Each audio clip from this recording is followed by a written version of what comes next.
I lived on a street called Effie Street in Fresno, and I had a lot of paranormal experiences there. I was a little boy, and as I grew older, I wanted to know if the paranormal was real. I wanted to know what happened to me on Effie Street. Was it paranormal, or was it childhood nightmares?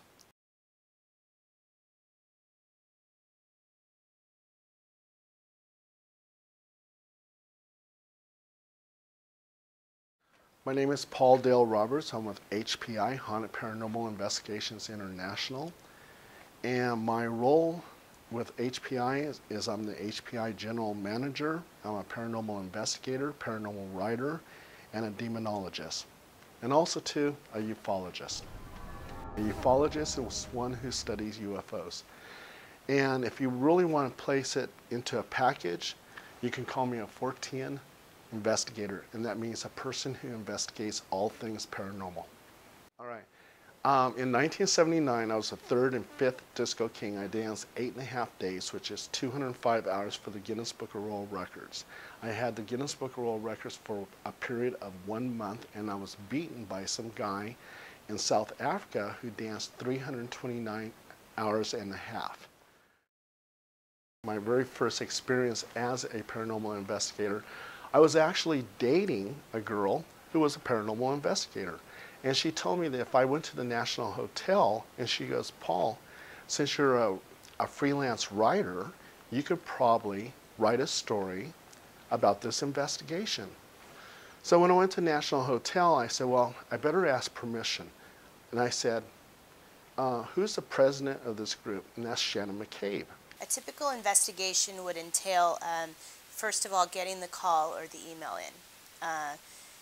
And then what we would do is we would interview them via phone, find out what the problem is. But basically it entails getting the phone call, the interview, getting set up for the investigation, going through all the evidence, and then the revealing it back to the client.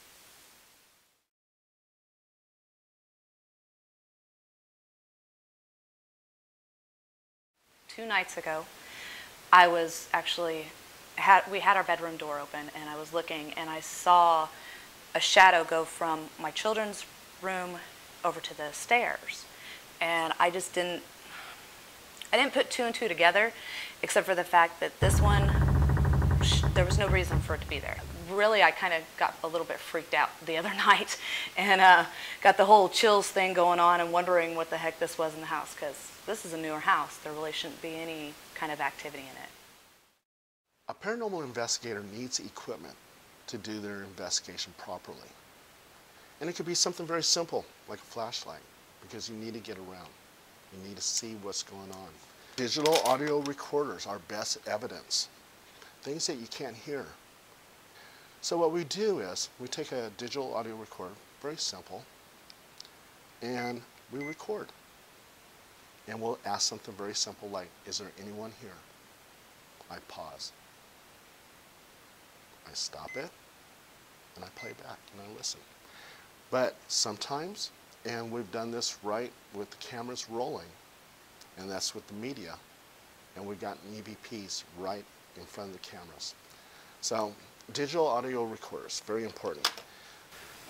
Digital recorders are very sensitive. You don't know if you're picking up the car driving a block away, and you're listening to it very closely and you're trying to make sense out of it. Okay, cameras. Nice professional camera here and a very average camera here, digital camera. You snap pictures. Okay, well the only thing is you get an orb. Oh sure, orbs are easy. Those are dust and wind and water droplets. How can you prove that orb is paranormal? Easy. With a camcorder. I could never say that an orb was anything paranormal. Light plays tricks. It's known as a fact that our mind plays tricks with us as well. We can look at something, and it's habit, it's human for us to try and make sense of it. I would say I'm a hopeful skeptic. I'm not sure that you can actually prove that there is a life after death, or these paranormal experiences are actually occurring. Yes, I've heard some strange things on audio. I've seen some strange things on video, but to take the leap and say that that is a ghost, I can't get there without more. When I was 6 years old, I would always talk to this rocking chair that was in my closet, and it would rock back and forth. When I was a kid, I came home and I was kind of looking at my doll and unicorn collection, and I used to make them, like, you know, do little scenes and stuff on my shelves. Well, the next day they had all moved from the way that I had placed them. I wanted to know what happened to me on Effie Street. Was it paranormal or was it childhood nightmares?